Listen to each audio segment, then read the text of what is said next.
It's time to Find a Way with Coach Brian Barone on KGSO. This is the time of the basketball season when the quote-unquote little things are beginning to show how much they matter. Teams are now 3 or 4 games in a conference play, and I guarantee you that coaching staffs are turning over every stone trying to find a way to win. There are teams that are winning, teams that are losing, and teams that are all over the place simply trying to figure themselves out. The margin for error is so minuscule that even the smallest detail can change the result of a game and potentially the course of a team's season. As I watch post-game press conferences and read articles after games, I often hear or see a coach and member of a team saying that they found a way to win, or that they knew they had to find a way to get a stop, a rebound, or make a play to come out on top. It is a common phrase used in all sports. When a coach or player talks about how they found a way to win the game, it did not just happen during the last play or last few minutes of the game. It happened days, weeks, months, and even years before they get that game-winning defensive stop or the execution of that last-second out-of-bounds play. This week, there has been some close games played all over the country.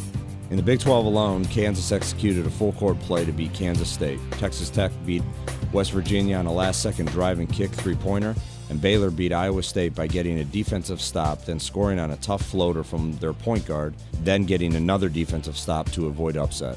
They were not all pretty or perfectly executed plays, but one team ultimately found a way to win in those final seconds in each of those games.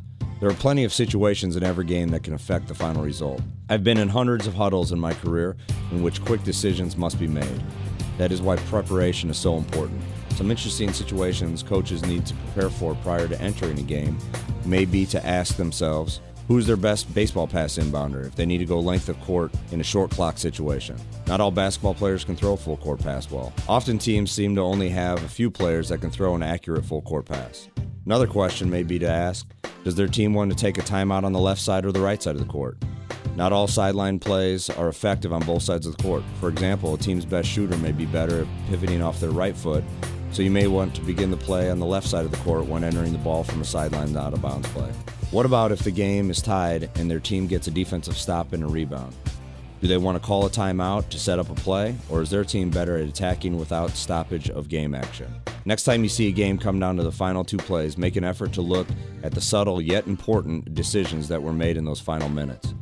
Usually coaches and teams have spent hours preparing for a few seconds of a game that may or may not ever happen.